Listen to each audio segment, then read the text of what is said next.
Good morning and welcome to the Woodrow Wilson Center. We are congressionally chartered. We are fiercely nonpartisan. We are scholarship driven. So we're very happy to welcome you here today for this vibrant discussion with two of Labor's most prominent shadow cabinet members. We're delighted to welcome them both back to the Wilson Center. And for those of you who are wondering if there's a protocol for how I'm doing these introductions, I didn't look that up. I'm doing it in alphabetical order. So if you have problems with that, you can talk to me later, okay? John Healey was elected to Parliament for the Labour Party in 1997. He soon joined the Chancellor of the Exchequer's team working for Gordon Brown. So it's no surprise that he later took on two jobs at the Treasury, first as Economic Secretary and then as Financial Secretary. With that economic experience, the Labour government then asked John Healey to focus on domestic issues. He became Minister of State for Local Government, then Flood Recovery, and then Housing. When Labour moved into opposition following the 2010 election, John Healey continued his focus on housing and also health.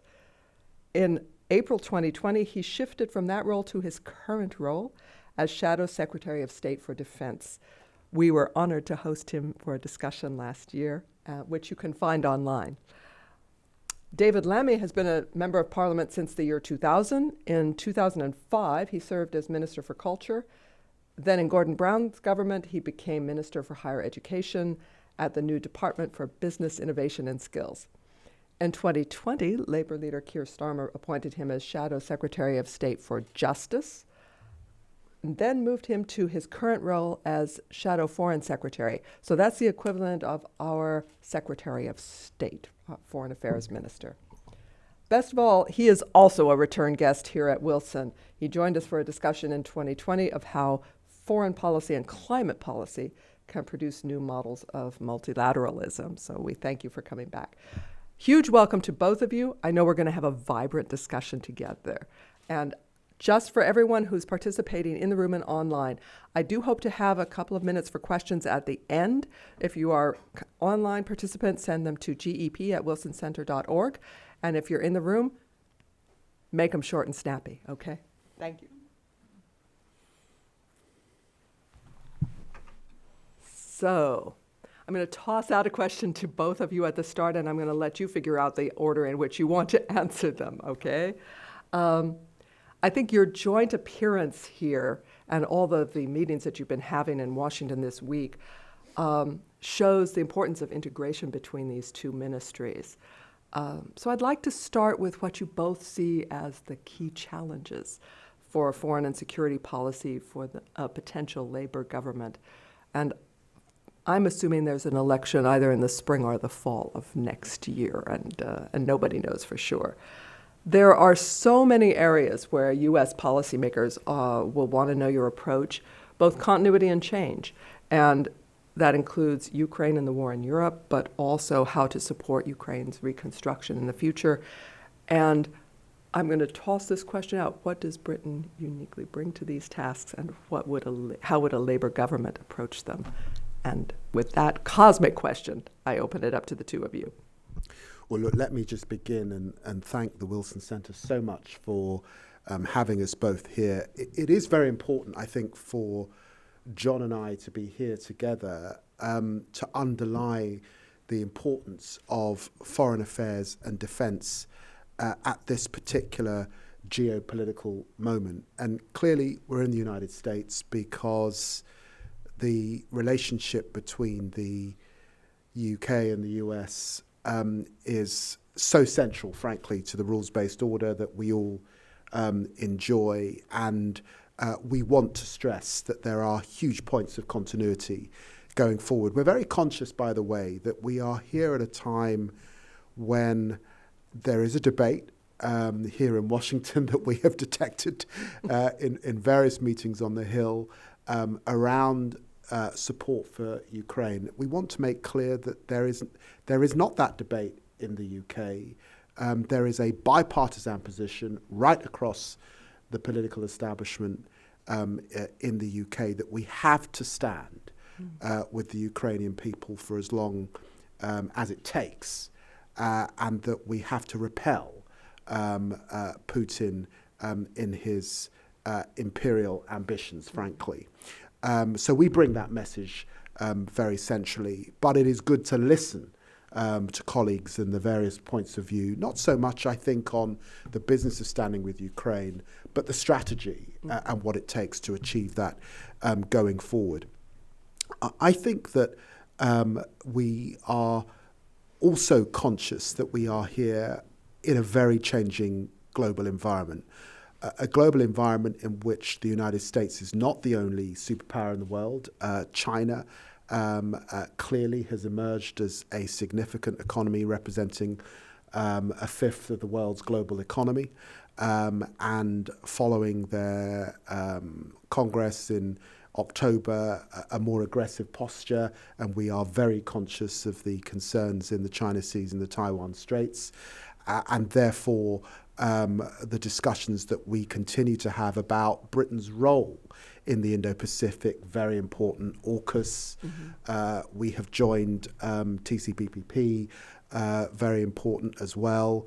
And of course, we have sought, and we were in Singapore earlier in the year, and the ASEAN community, we've sought membership there as well. So that continues apace. We have been struck here in the United States at the industrial strategy of the current administration and of the race to be a clean energy superpower. And we are committed to that in the British Labour Party. We have something we call the Green Prosperity Plan, which is our determination to have an industrial policy and to ensure that Britain is participating in that race to be a clean energy power by 2030, and to have an alliance of countries that we are working with. And I was with our leader in Montreal.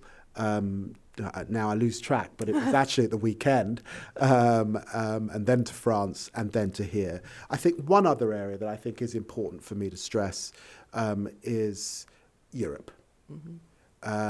This audience will recognise that the Brexit decision created a pretty bitter divorce between the United Kingdom and the European Union. And there has been a concern, if you like, that Britain has felt rather insular at this period in time. We are very clear we will not be re-entering the single market and the customs union, but we want to be strong and working with our European partners. Therefore, we have suggested a security pact with our EU partners, and this is obviously at the time of the German Zeitenwende, and understanding that France and the UK combined represent more than 50% of Europe's defence.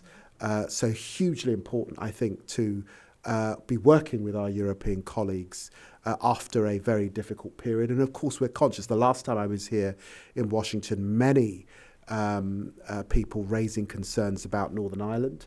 And the position that the government had struck on Northern Ireland. We seem to be past that now to a great extent, but I think it's probably right to say that the British Labour Party has not got the divides on Europe that our political opponents, the Conservatives, have, and so there would be a tonal shift. And I think that that is important for the transatlantic relationship, not just, of course, for NATO, but frankly for the Western alliance of countries at this time. Interesting. John? Robin, first of all, to underline David's thanks for hosting us here at the Wilson Centre, and we look forward to hosting you in the Commons next month as well. You observe that we're in Washington together, David and I. This is not the first or only visit we've done together. We've been in Brussels, we've been in Berlin, we've been in Singapore, and within 2 months of David being appointed as Shadow Foreign Secretary by Keir Starmer, we were in Kyiv together, and we were in Kyiv weeks before Putin invaded Ukraine. Why are we doing that? Well, apart from the fact we work well together, we get on well together. We both see that security now is an absolutely essential element of any sort of foreign policy. And for defence and security, it's got to be located in the broader national and alliance interests that Britain has. So that's why we make a point of doing these visits together, enjoy doing these visits together. And what we've found, I think it's true to say, David, isn't it, that where we've gone, it's been welcome. Where we've gone, it's been observed that this is very different to what I'm afraid in recent years they've tended to see from our UK government, where at times you've actually had in public, and I'm thinking, for instance, over that period of the withdrawal from Afghanistan, you've actually had the Foreign Office and Defence Department, Foreign Secretary and Defence Secretary publicly rowing with each other. So absolutely vital for us to be doing this work together, and that's why we're here.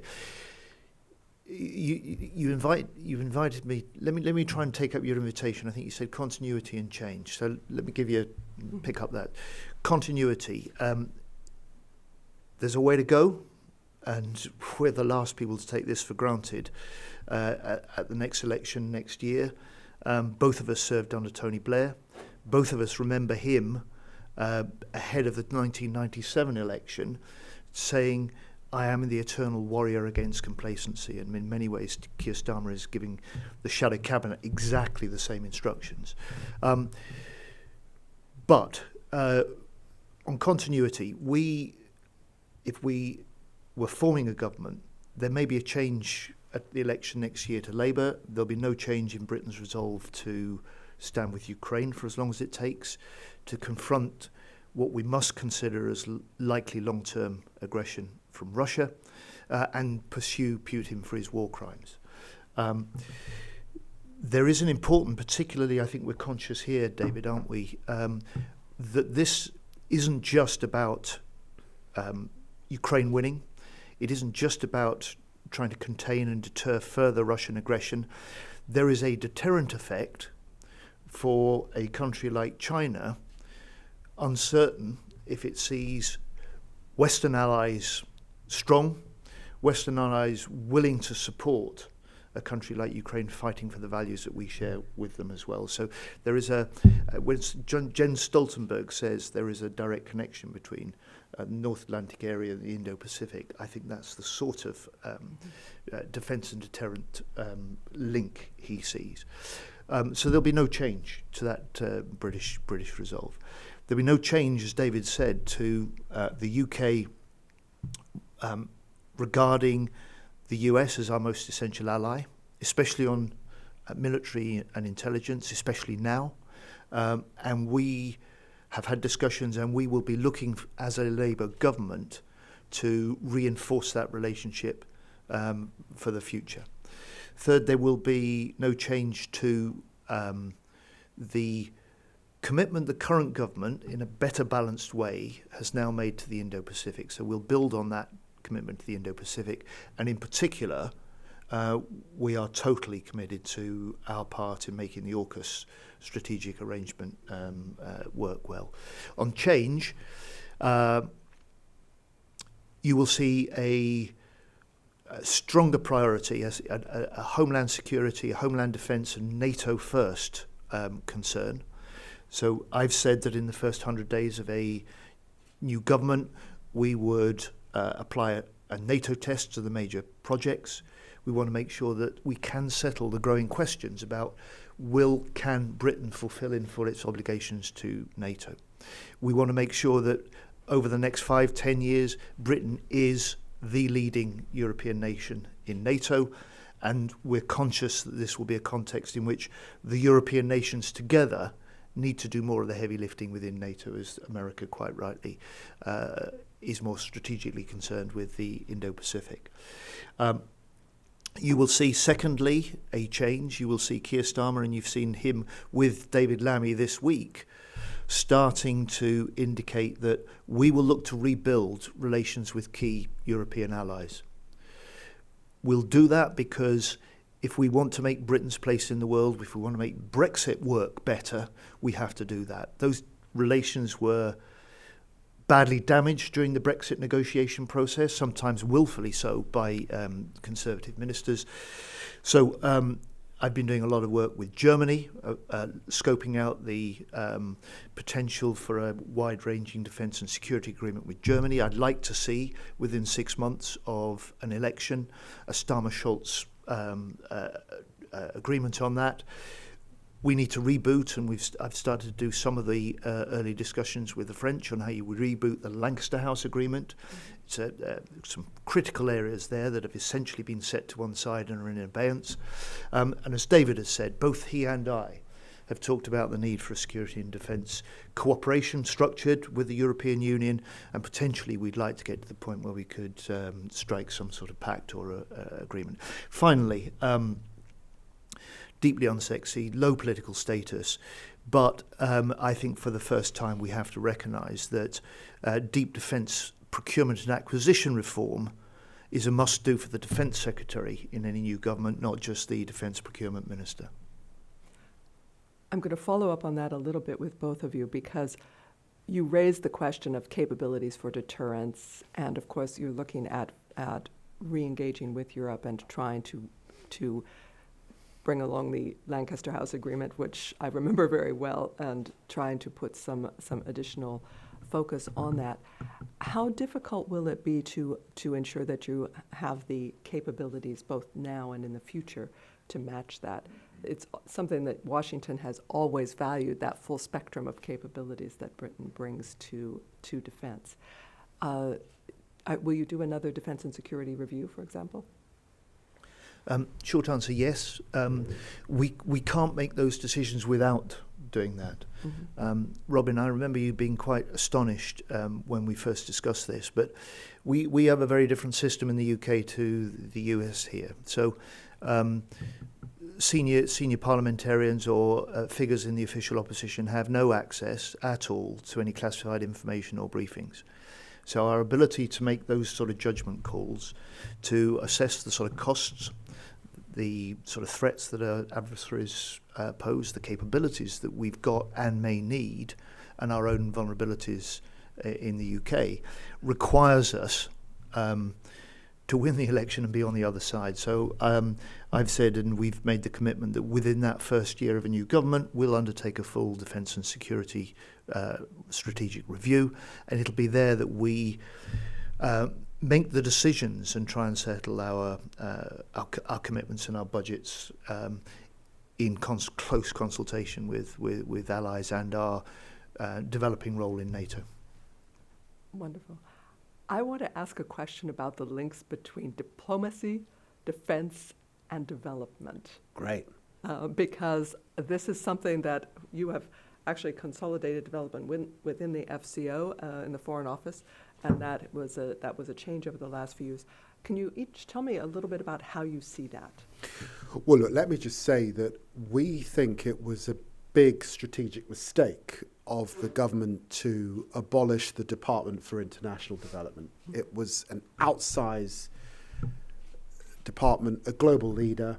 It had an evidence-based approach to development issues, and much of that has been lost. And so we were very critical of that decision.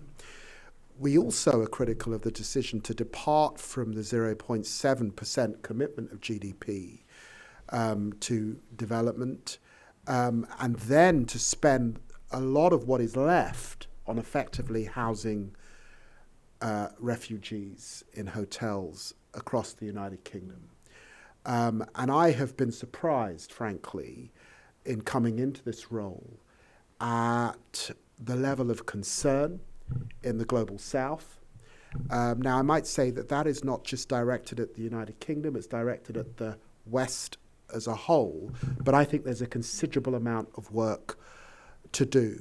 And so let me sort of put that in 2 or 3 ways. The first is, I think that there is definitely a context in which you can be in a West African country or a country in South America, and it's what you find is the population can point to the port, they can point to the airport, they can point to the hotel that has been built by the Chinese. They recognise that the Chinese bust in loads of people to build it. They recognise that there are debt issues as a consequence, but they can see the tangible infrastructure. Mm-hmm. I'm afraid what the contribution we have made feels more amorphous. Mm. And so I do think that there are deeper questions about what development means at this point of time. And those questions come about also in the context of the climate emergency. We hear a lot of concerns within the Commonwealth family from small island states. You hear it in the Caribbean, you hear it in the Pacific. Mia Motley in Barbados is really championing climate finance reform, and she's in partnership with people like Macron on that. Britain has been absent from that debate. And clearly, we need to make a distinction between humanitarian aid and the growing need in that pot as a consequence of climate, particularly, and weather patterns changing all over the world, and development. What does development mean? And so it is absolutely the case that we have a commitment to get back to that evidence-based approach, to have a new model on development going forward, and to recognise the challenges that exist. And let me just give one indication of how we might begin to do that. When I came into this role in November 2021, there was a very real debate about how it could be that countries like the United States and the UK had managed to vaccinate 75% of the population, and countries in sub-Saharan Africa were not even on 5%. I'm not sure that was the right debate. I think a better debate might be, how is it that between the United States and the UK, with the top 20 universities in the world, and in a city like this, Johns Hopkins University is an exceptional university, how can it be that we have not assisted countries like, say, South Africa with the capacity to produce their own vaccines? So I think there's a slightly different debate about development that we've got to open up, leveraging our research, development, innovation, higher education particularly, and the immense skills that we've got across our economy to meet this challenge that I think is now being posed by China particularly. Mm-hmm. John, do you want to weigh in here, or shall I move? No, let's move on. All right. Okay. So what I'd like to do is also look at a little closer at China policy. You've expressed support for the AUKUS agreement and the intention to fulfill the agreements that have been made there. But I'd love it if you could look a little bit at the broader Indo-Pacific and how you see that strengthening Britain's role there, and maybe Europe's role there as well. So I know you've just been in Singapore, and your travel schedule sounds really a little bit scary. So I'm not going to try and pinpoint when exactly that was. But talk to us a little bit about how you see Britain's role in that region. Well, look, the government has characterized their approach as an Indo-Pacific tilt. Mm-hmm. The problem with that is a few months later, they talked about a tilt to South America and Latin America too. I don't want a foreign office that's doing the hokey cokey. It is patently in the UK's strategic interests to be present in the economic centre of the 21st century, and growth in that region will be immense. Mm-hmm. So that is structurally sensible. We have been cutting our diplomats across the Pacific, and I want to revisit that. Mm-hmm. John will talk to AUKUS particularly. That clearly going forward is a hugely significant development in the region, and we really recognise that in the Labour Party. It is important for us to be present in the new trade arrangements in the area, and I've said in the past that I'm sad that the United States took the decision to leave the CPTPP arrangement. But I don't think that our government would want to give the impression, as the current government have given, that somehow that trading bloc in terms of the UK makes up for our biggest trading partner, the European Union. So we wouldn't put it quite in the way that they put it, but it's very important for us to be present in the neighbourhood. What we've said is that we will have an audit of our relationship with China on day one. John has already talked about in the official opposition, we do need access to classified information to do that properly. We have been concerned that there has been an inconsistent approach in the United Kingdom, and it's hard to keep count of the approaches to China. You'll recall that just 7 years ago, David Cameron and George Osborne were talking about a golden era in relations. That feels quite extraordinary when you look back. Somewhere in a pub, I remember correctly. And I remember being in Washington where there was real alarm about that kind of language and that kind of approach not so long ago. We've then had three different approaches from Boris Johnson, Liz Truss and Rishi Sunak.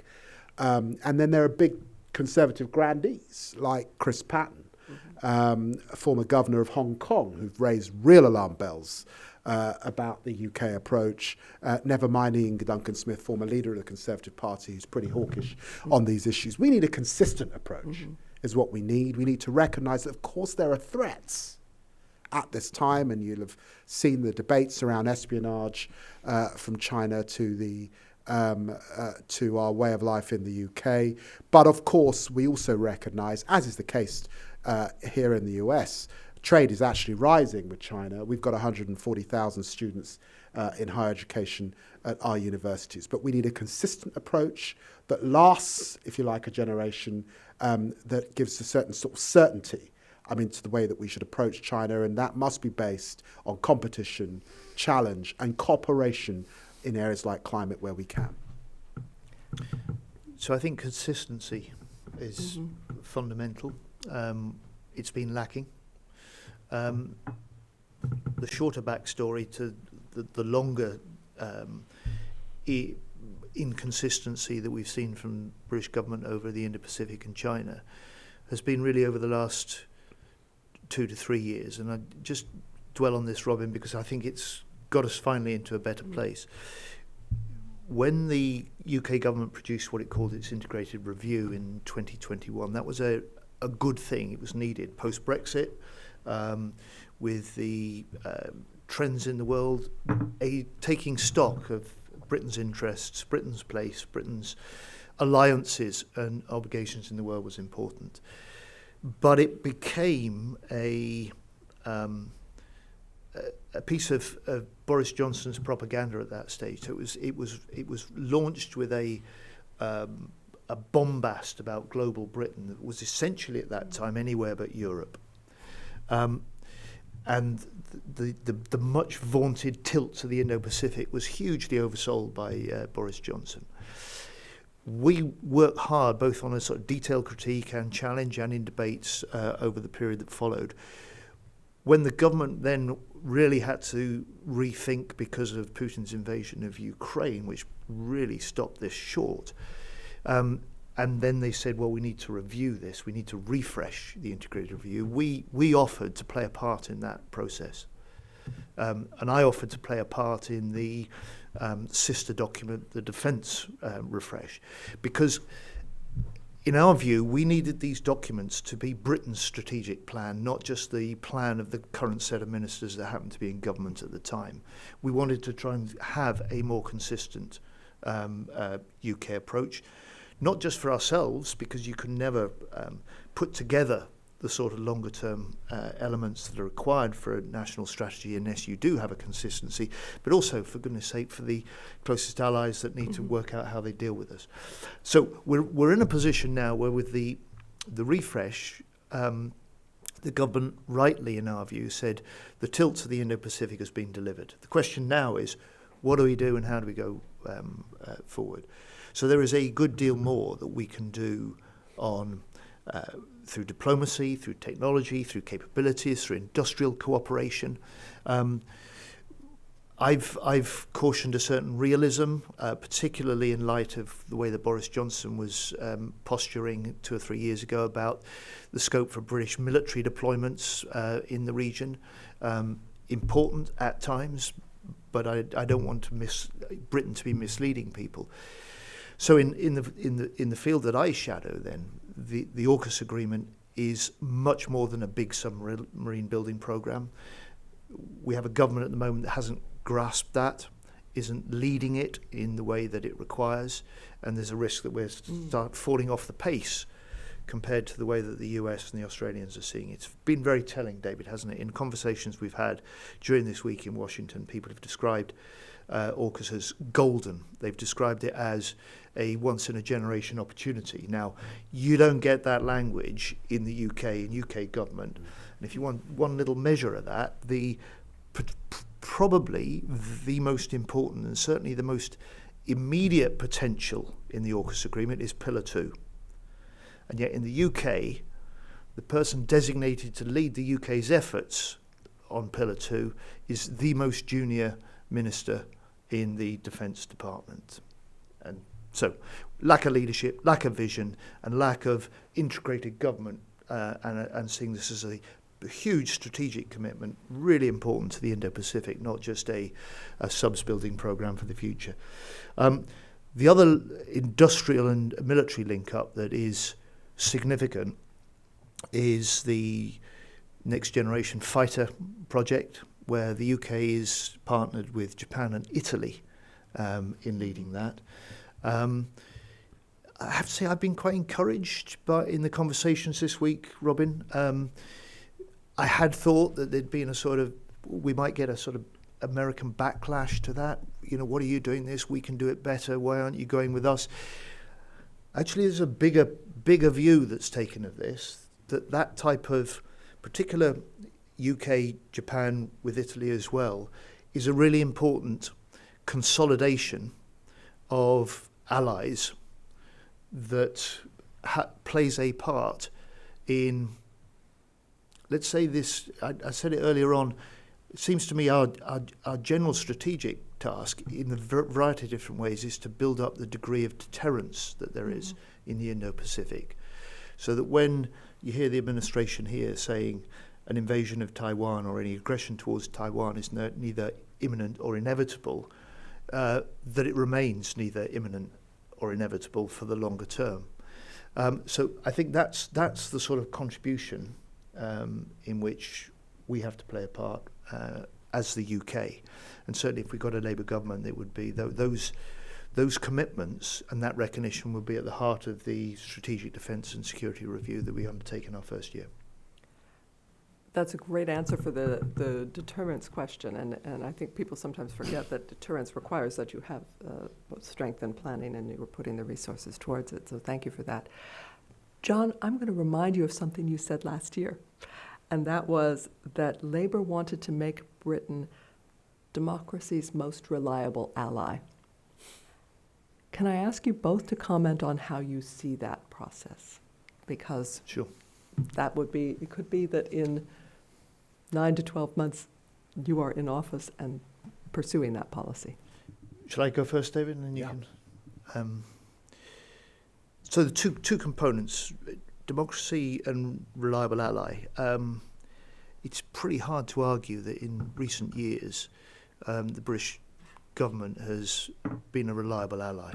And part of the rebuilding that I talked about and David has been talking about of relationships with key allies really falls from that.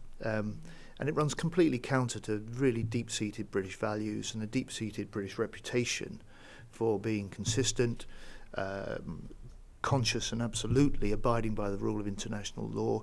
In fact, actually the founder and font of some of the most important international treaties and legislation. On the democracy side, it's one of the things that I have been discussing in Washington this week. I published through RUSI at the beginning of this week a paper proposing a joint UK-US resilience, democratic resilience centre. It seems to me 2 or 3 things, Robin, if I may.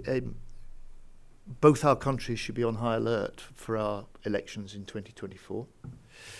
And it seems to me that now's the time to start working more closely together to try and safeguard our democratic values, our political institutions, our electoral processes. And what I would like to see is a centre that is capable not just of doing what some other centres, largely academic-based, are doing, which is to monitor trends or analyse the problem or share best practice. But this needs to be rooted back into the action that we can take and the responses that are required. So I would see this centre as mandated also to devise options for action and potential strategies for not just our governments, but the wider industrial and civil society as well. Mm-hmm. Some say, well, some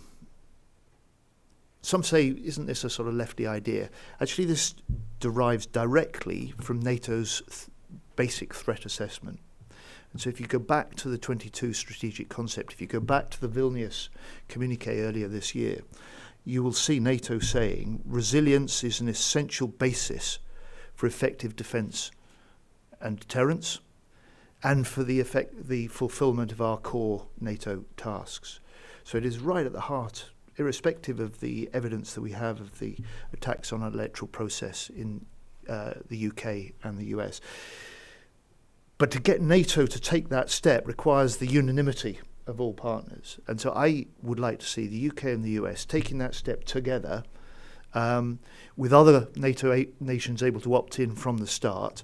And it could, in the end, become a NATO body properly located in a way that recognises the way that we do now, that when we're facing aggression, we're facing threat, it isn't just the typical military aggression of the past, but we're facing constant, diversifying, intensifying hybrid threats, including to our electoral processes. So for me, it's never comfortable when politicians are called to account for something they said a year ago. But essentially, that's the way that I've developed a bit of the thinking since then. Well, I knew you would have been developing that thinking, so I was confident that calling you to account on that wouldn't be too difficult. And indeed, you've elaborated that. David? I mean, let me just say briefly, I am a lawyer by background, and I'm, hugely grateful to Harvard Law School and the California Bar for the United States contributing to part of my own legal background. We have been hugely concerned by the democratic backsliding that we've seen in our own country. I did a speech on the rule of law and the importance of that underpinning to a rules-based order. You won't find from us the sort of saber-rattling on leaving the European Convention of Human Rights.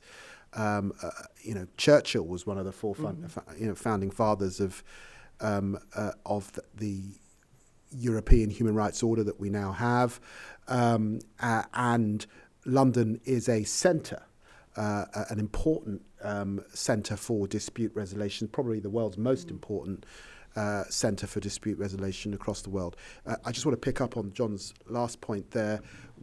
I said that we're absolutely clear with the government on our support for Ukraine. That is a bipartisan position in the UK. However, We have been more challenging of the government in the area of kleptocracy and the dirty money washing around London.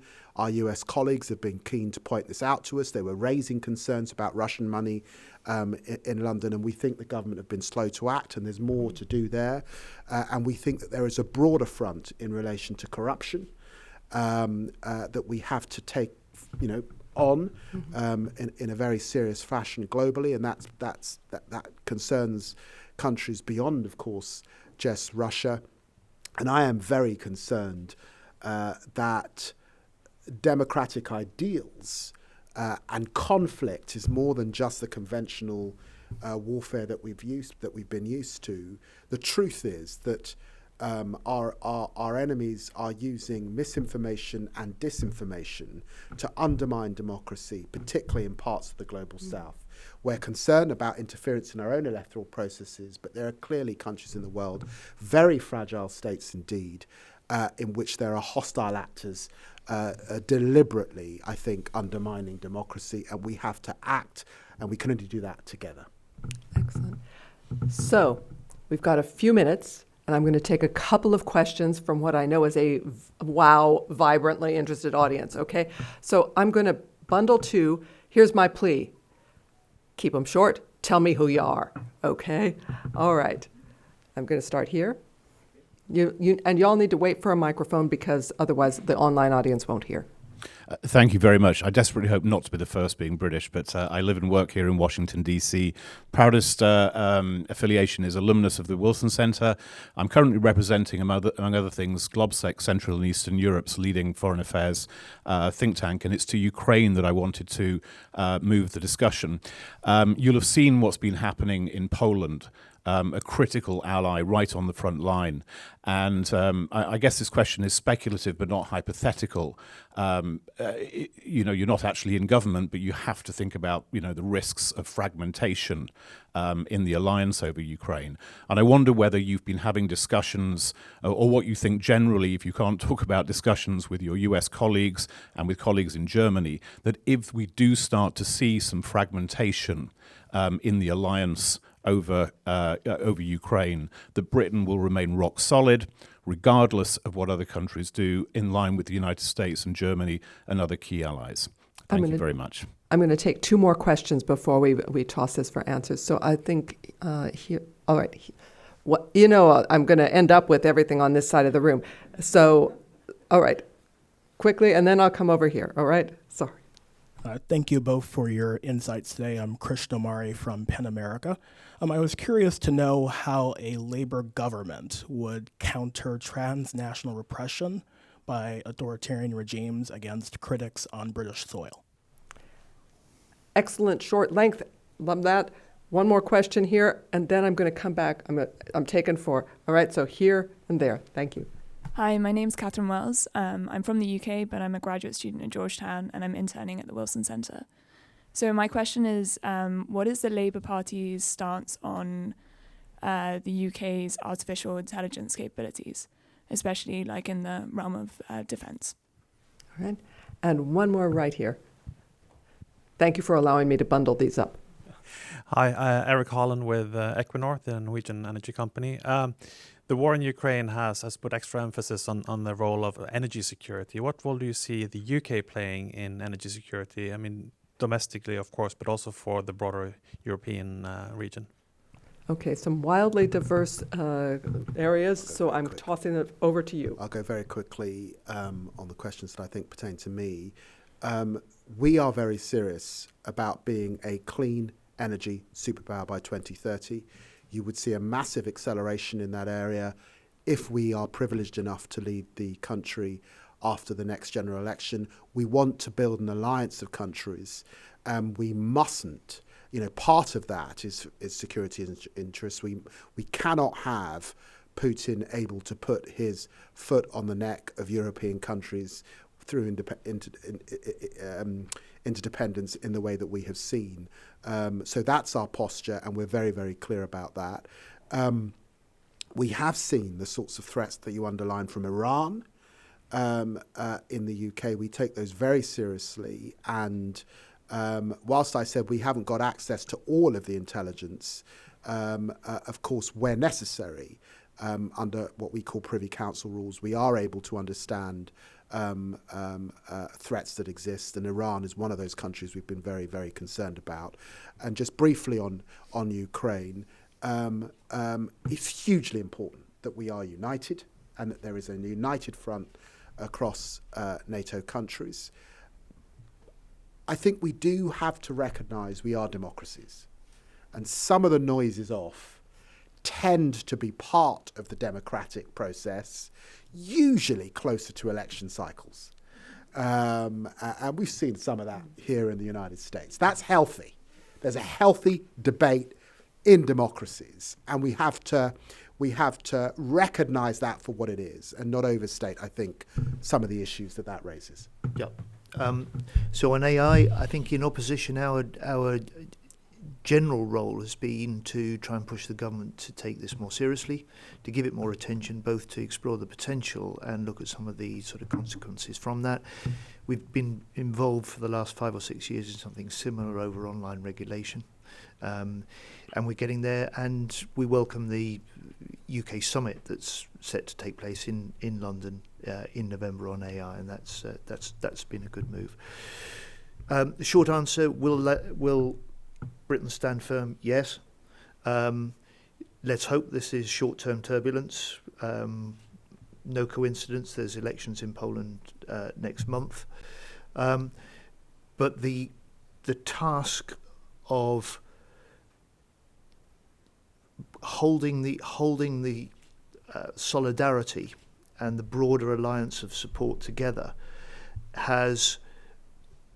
is going to remain absolutely critical in the months ahead. And one of the things we have been able to say to the Americans that we've met this week in Washington is partly to say thank you and to praise the extraordinary leadership this country has offered, not just in the quantum of military support that it's offered to Ukraine, which has been absolutely central and indispensable, but also for the diplomatic leadership, the statecraft, the convening power, the ability to try and bring and hold people together. And we have certainly played a part in that in the UK, but the US has done a great deal of the heavy lifting, and I think the administration here and the military here has not had enough credit for that.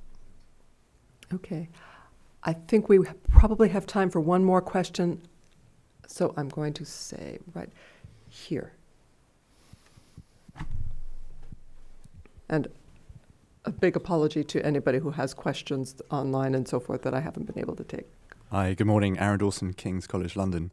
A question for John primarily. You spoke about, rightly, the need for consistency in defence and foreign policy and your disappointment at not being able to influence the IR refresh this year. Will you commit to reaching out to the Conservatives to develop a defence review under a Labour administration? Thank you. Yeah, I'm working out at the moment how we would want to frame that, but in a sense, I'm very impressed by the fact that I'm told consistently, when you look at strategic defence reviews, the gold standard was the one that George Robertson, as Labour's Defence Secretary in 1998, ran, and that was although it was 14 months and we needed to do it faster. He went out of his way to make sure those serving in the military, not just the top brass, had their say, the industry was fully involved, and he specifically set out to involve and consult the views of those people leading on defence in the other political parties in the UK. That seems to me a really good model, because what it meant is that when the conclusions were published, there was already a part hardwired consensus behind them from the start. It made them more consistent. It made them sounder. Great. I know where you are headed next, and I know that drive, and I promised your staff that I would get you to that drive. So I'm getting the yay, thank you, Robin, from the back row. So with that, I'm going to wrap us up now, and rather than take questions that you might be in the middle of it and when you have to jog out of here. I want to thank our audience for vibrant questions, but I especially want to thank you, John and David, for joining us for this public event. And we look forward to seeing you in London when we are there, a number of us from the Wilson Center. And we give you a huge thanks Thank for you your so much. elucidation. Thank you, Thank you and so thank much. you all. Thank you.